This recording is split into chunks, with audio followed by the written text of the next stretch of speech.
लेकिन चौधरी रणजीत सिंह के लोग इसलिए कायल हैं, दो कारण मैं बताता हूं। इस इलाके में मेरी बहुत लोगों से, यहां के बाशिंदों से बात हुई, दो बातें उभर करके आई।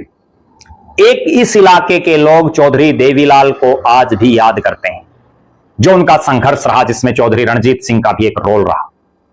और दूसरा, जब चौधरी रणजीत सिंह हरियाणा सरकार में मंत्री थे पिछली टर्म में, तो वो महेंद्रगढ़ जिले के ग्रीवेंसेस कमेटी के चेयरमैन थे, कष्ट निवारण समिति की, और लगभग 2 साल वो यहां के जब चेयरमैन रहे, उन्होंने इस इलाके की जनता के दुख दर्द को समझा और उसका समाधान करवाने का काम किया।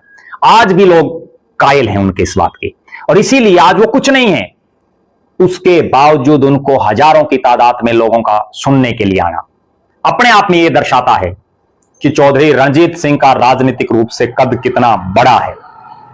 किसी भी नेता का कद विधायक, सांसद या मंत्री बनने से नहीं होता, बल्कि उसका असली कद तब देखा जाता है जब वो किसी पद पर ना हो और उसके बावजूद लोग उनके साथ खड़े हों।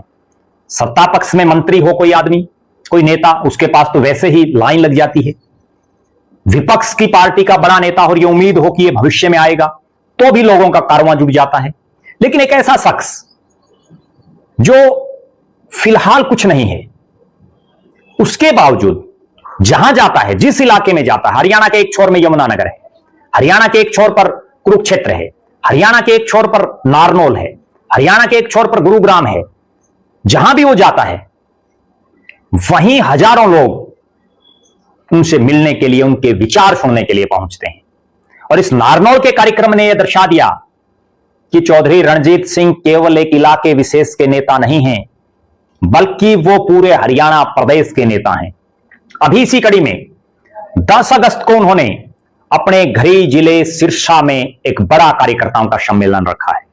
उस पर भी हमारी निगाहें रहेंगी कि सिरसा का वो कार्यकर्ता सम्मेलन कैसा रहता है, उसमें कितने लोग उमड़ते हैं, क्योंकि सिरसा वो इलाका है जिसके 2 अलग अलग हलकों से चौधरी रणजीत सिंह विधायक रह चुके हैं। और उसी के मद्देनजर वो सिरसा के जो अलग अलग विधानसभा क्षेत्र हैं, चाहे वो एलनाबाद हो, चाहे रानिया हो, चाहे कालांवाड़ी हो, चाहे डबवाड़ी हो, चाहे सिरसा हो, वहां के लोगों से जो है सलाह मशवरा भी कर रहे हैं, उनकी मीटिंगें भी ले रहे हैं। और पूरे हरियाणा प्रदेश में हजारों छोटे बड़े नेता ये निगाह लगाए हुए हैं। मेरे पास बहुत लोगों के, बहुत नेताओं के फोन आ रहे हैं कि क्या चौधरी देवीलाल का बेटा चौधरी रणजीत सिंह नई पार्टी बनाएगा, और अगर बनाएंगे तो क्या वो पार्टी चल पाएगी, या वो किसी अन्य पार्टी में शामिल होने के लिए अपना शक्ति प्रदर्शन कर रहे हैं। हमारी निगाहें हैं इन सब चीजों पर कि चौधरी रणजीत सिंह शक्ति प्रदर्शन कर रहे हैं।